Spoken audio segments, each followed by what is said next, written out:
Hi, good morning. My name is Lili Tomovich, and I'm Chief Marketing Officer of Barclays U.S. Consumer Bank. And I am here with Rebecca Lowe, who is host of NBC Sports Premier League coverage, including Premier League Mornings and Premier League Live. Rebecca, thank you so much for joining me this morning. As a proud sponsor of Barclays of Premier League for 22 years, I'm just thrilled that I get to spend an hour with you this morning. So thank you again for your time. Oh, my absolute pleasure, Lili. It's lovely to see you and be a part of this. Thank you again. Well, I have a whole list of wonderful questions I want to ask you, and I'm sure our viewers will be so curious about, because you're usually asking the questions, so this is kind of fun that we get to turn the table around.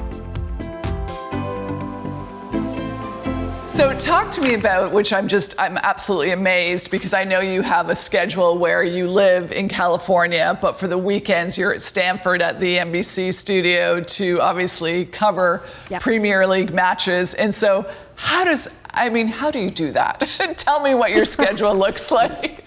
Lili, I mean, you're used to traveling. I think as humans, we're very good at adapting to whatever is put in our place. And I'm one of these people that kind of just gets on with it. So I started doing this not long after I had my little boy, so nearly 7 years ago. So I've been doing this for nearly 7 years. I will leave on a Friday. I will take him to school. It's really important to me on a Friday to make sure I can have breakfast with him, take him to school. And actually, it's easier to leave him when I leave him at school than it is if he's on an off day at home and I walk out the front door. He finds that harder than if I leave him with his friends, then he's fine. So that therefore that's easier for me. So I leave on a Friday morning, I head to the airport and I take a flight out of San Francisco to New York. So it's one of those things where most people don't take day flights from California to New York because they feel like they waste the day. Well, I'd still rather have that 2 hours with my child in the morning and waste the rest of the day than take the red eye the Thursday night and miss out on seeing my little boy on the Friday morning. So I just work on the plane. I have a 5 hours of work time, and, I have a lot of prep to do every week. So that actually, it's kind of nice to get that. No one can contact me really on the plane, get all my prep done. I get into New York on a Friday night. It's the time shift is hard because I'm coming from California time to New York time, but I'm working on British time. So it's a little bit of a tough when the alarm goes off at 3:25 a.m. on the Saturday morning. I'm not going to lie, that's a little hard, but it was hard when I lived in Connecticut. It's just hard, full stop. But I'm used to it and I love my job. So I jump out of bed, I'm there, I do the show Saturday, come back to the hotel afterwards on a Saturday night, prep for Sunday and try to relax a bit, do the same thing Sunday and head straight to the airport, fly home Sunday night. And I get home, about 9 o'clock on a Sunday night. And it's tiring, but lots of jobs are tiring. And mine is very compact. And what it allows, my husband always says this to me, what it allows me to do, which so many working women don't have, is a very definitive difference between being a mum and being at home and being at work. When I'm at work, I don't have to worry about home. My husband has it. He has everything down pat. My kid is absolutely fine. They're having a great weekend, lots of daddy time. I can focus 100% on my job. I can go back to that hotel Saturday night and I can listen to my podcast that I need to listen to, read all the articles, and I don't have a lovely little 6-year-old asking me to do this, that, and the next thing. But then when I get home on a Sunday night, I can be mum all the way again until Friday morning. So it's actually a really nice divide. Premier League, if I have this right, is coming to a wrap. Generally May, right, is sort of the end of the season, and then it starts back up in August. And so tell me what May to August looks like for Rebecca. What happens? Do you actually get a break? Or are you? I know you're probably doing other things for NBC, but. Well, depending on the year, if there's an Olympic Games, then the summer is spent prepping with our 1,000-page Olympic research packet leading into the Olympic Games, because that's always in sort of July time. But on the whole, if it isn't a Summer Olympics year, the summer is really spent rejuvenating. I would say the first 2 weeks are kind of spent getting over the season, because these are long seasons. And another thing that we tease the NFL about is, the NFL is on for like 5 months and then they're done. We're on for 9 full months, sometimes 10. This season it's actually going to be 10. And it's, as I just said, it's constant and it's constant information. So I can actually turn the radio off a little bit more during the summer. So that's nice. But the first 2 weeks is very much come back down to earth, relax, know that I have some time ahead. And then it's just family time. And it's really, really important to just keep everything out. And NBC are fantastic. My bosses are amazing. They don't really bother me until middle of July. So they'll say to me, my boss will say to me, right, go enjoy your holiday. I'll give you a call in July. So I normally get the end of May and June to just really maybe go away somewhere. But the weather here is so wonderful. So we just normally just camp down, have some visitors from England, have my parents or whoever come over, and really just see that time as a rejuvenation process. Because knowing that once you get into July, that's when I start feeling like the emails start coming back and the conference calls start coming back, and then we're back into it. But also I'm ready by then. I feel like that amount of time is just what I need to recover and go again. And then by the end of July, I'm thinking, okay, I'm ready to go back to work. So Rebecca, tell me, who is your favorite football player to work with or interview? I know you've had a relationship with Ian Wright. Love to hear how you first met. Yeah, well, but obviously I have to say Robbie Muster, Robbie, Earl, Tim. They're the guys I work with week on week. So They are obviously, of course, number one. But Ian Wright, it's funny you mention Ian. Ian, what a wonderful person he is. He is the first footballer that I idolized, because he played for my team, Crystal Palace, in the early 1990s. And he's probably the best. Yeah, he's the best player that's ever played for my team that I've ever watched. So first of all, he was my hero when I was about 10. He hates it when I tell him that because it makes him feel old. But when I was about 10, he was on my bedroom wall. It was Ian Wright was the star. And then this just shows the making of the kind of person that Ian Wright is. 10 years later, I turn up to work at the BBC. I'd been there a year or two, and Ian came into the office because he was working on one of the shows. And a mutual friend introduced us because they knew that I was a Crystal Palace fan, and Ian still has a lot of love for Crystal Palace. Yes. And I must have spoken to him for all of 2 minutes, Lili. And I was obviously completely starstruck and blown away by the fact that I was meeting Ian Wright, and he was wonderful, as you'd expect. Yeah. About a year later, I'm walking through a train station in Birmingham on the way to do some reporting. And he is filming his Saturday night TV show in that train station for some unknown reason. And he saw me, so completely out of context, in a train station away from the BBC. He saw me, he shouted my name. How he remembered, I have no idea. It was just a year later. And we had a little conversation. And I just thought, there are not many humans in the world, especially at his level with his fame and his success and notoriety, that would remember little old me from a year ago in the BBC offices. And ever since then, our paths have crossed many times. And he is, without doubt, a real hero of mine, from where he came from, what he went through, and who he became, both on the field and off the field. Ian Wright is one of England's national treasures and one of my favorite people in the world. He really is, and I had the pleasure to meet him, gosh, I guess it was last year, and I just thought exactly the same. And I literally spent only a few minutes with him at a dinner table, and I just thought he was an extraordinary human and such a great advocate for the sport, and just a leader in that community. And so we're thankful to work with him at Barclays as well. So I have to ask you, because I am a huge fan of Ted Lasso, and I think, so many of us became such big fans because during COVID, it was this wonderful, heartwarming, uplifting show that we could all sort of watch and feel, good about the future. And this week, obviously, was the season premiere, season 3, episode 1, aired on Apple TV on Wednesday. And I couldn't be more excited. My husband and I got, ready to watch it, and it was so fun as always. And so I know you've had some experience with Ted Lasso, and I think you just did a podcast perhaps with Coach Beard. So anyways, I'd love to know, tell me about your connection with Ted Lasso and some of the fun you've had along the way with that show. Well, Lili, what's so funny is that so many people now see it obviously as an Apple show, but it came about because of our show at NBC. So back in 2013, NBC and Jason Sudeikis got together because we wanted to create a commercial or an advert that promoted the fact that NBC has the Premier League rights. So Jason Sudeikis created a character which actually he had created quite a number of years before, but had never found a place to use this character, this American soccer coach. He created this character, him and Coach Beard, Brendan Hunt, they created this little skit, and it went viral. I don't know if anyone's seen the original skit, but if you haven't, go to YouTube and type in Ted Lasso NBC original skit. Oh, I'll have to do that. It has about 10 million views. It's, as you would expect, hilarious. And then the following year, 2014 in the summer, it was the return of Ted Lasso. It went so well, let's do another one. This one, they wanted me to be in. So they turned, I said to my boss, I'm sorry, what? They're like, no, just come to work, come to the set, and Jason will be there, Brendan will be there, and they'll talk you through it. So I got to work, and obviously I'm trying to act super cool because this is Right. Jason Sudeikis and Brendan Huff. And I'm thinking, okay, where's the script? And Jason said to me, oh, no, there's no script. We're just going to ad lib, improvise. And, oh my gosh. I was like, Lily, no. I can't improvise. I'm not, from a Saturday Night Live. Could you please give me a script? He's like, you'll be fine. We'll just do it. It'll be fine. Well, he's so talented. I mean, the guy is off the charts talented. And so he took me through it. And again, you can go onto YouTube and see the second skit, The Return of Ted Lasso.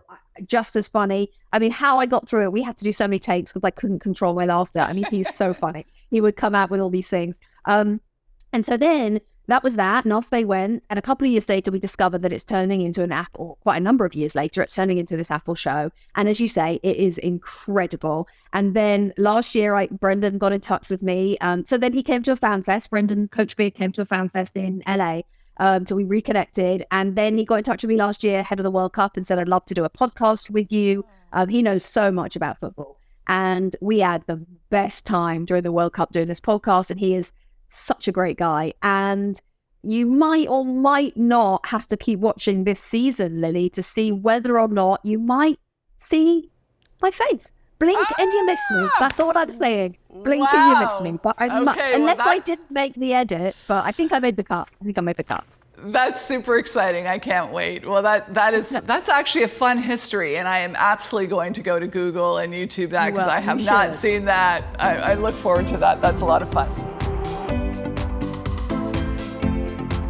So I know we do share one similar love. I love to bake and probably have been doing too much baking as of late, so I need to curb that back from the calories.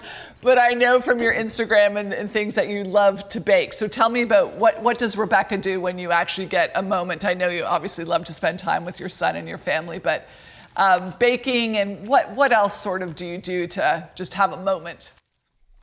Oh, well, I discovered since the pandemic that reading is a passion of mine. But I've always enjoyed a book on vacation. But really now I've become a bookworm. I like nothing more, Lily, than to curl up in a chair with a cup of tea and a book and the cat. Then I am the happiest person out there. And it gives me, I don't know what it is, I think it calms me a bit. I think you get to a point when you have children and you have a career and you have a lot going on, you're running a house and there's a lot going on where anxiety levels can be troublesome and you could sometimes feel a bit, okay, I need to just be calm. And reading, because it takes you out of the world and also I'm not, don't get me wrong, I'm not a highbrow, reader. I'm very much a kind of beach read, cheesy romance, all of that kind of fun, more of a fun escapism kind of book.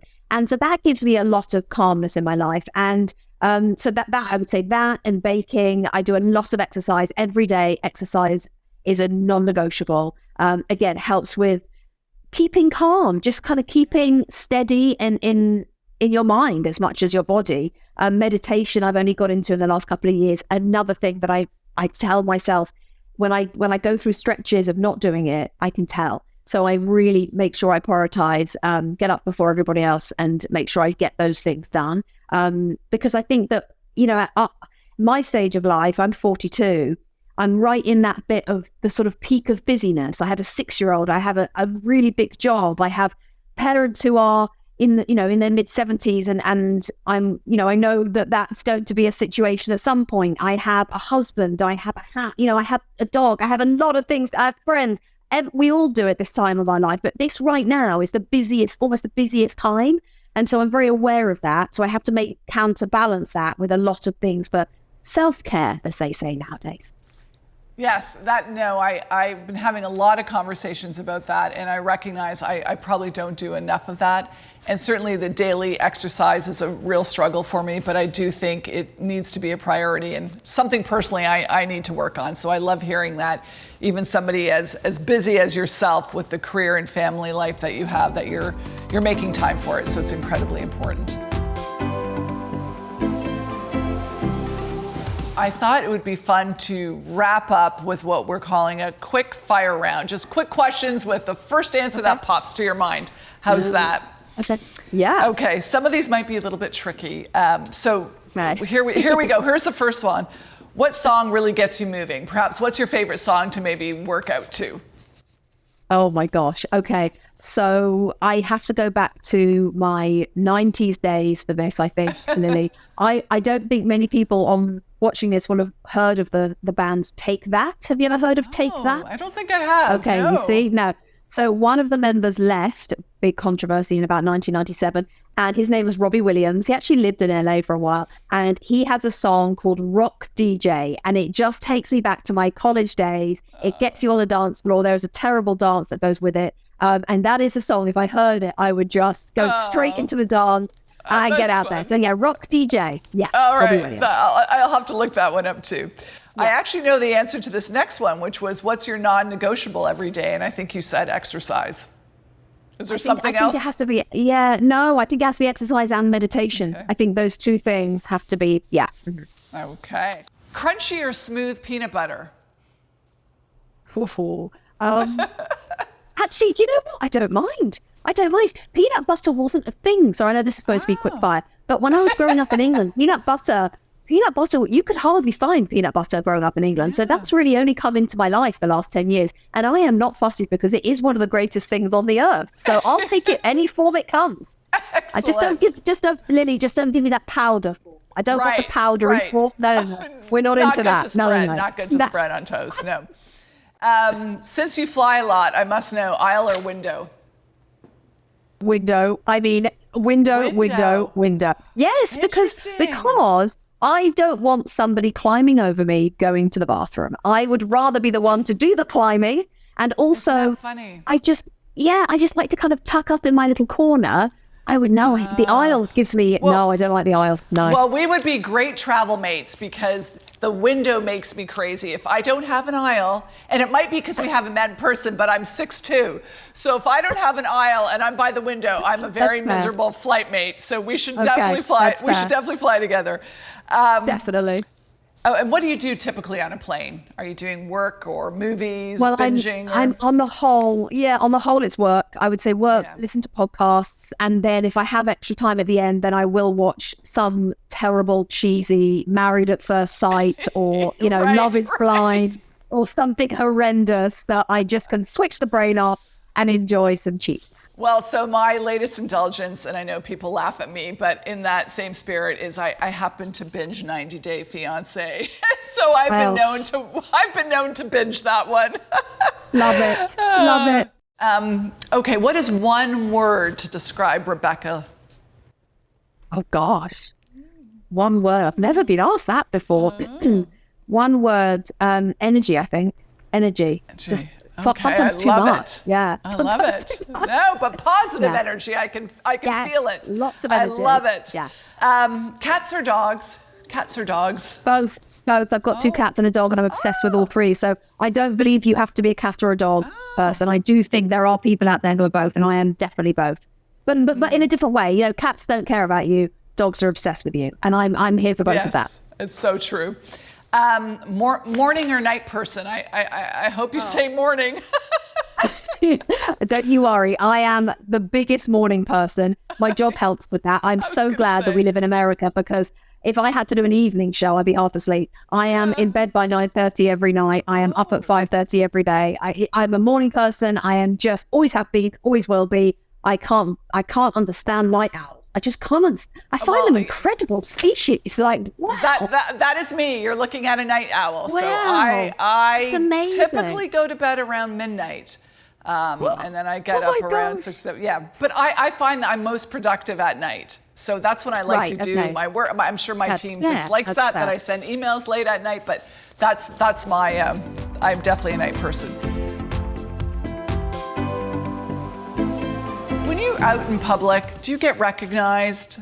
Is it hard for you to go to Trader Joe's or, do people stop? No, I wouldn't say it. No, I wouldn't say it's hard for me to go. It helps that I never look like this when I'm out and about. I normally have my hair up, no makeup on at all, and yoga pants, and I don't really look like me off the TV. That helps. But it's been much more noticeable over the last 3 to 4 years compared to the previous 6. It happens a lot more than it ever did. And it's great. It's fun because it just shows me how the show is growing. Really? But taking my kid to soccer can sometimes be interesting because the kids are kind of, they want to talk to you about it and stuff. But yeah, it's great. I'm pleased because it means everything's getting out there, So you definitely are. You probably win for the coolest mom. Your son must just think you are very, very cool. I love it.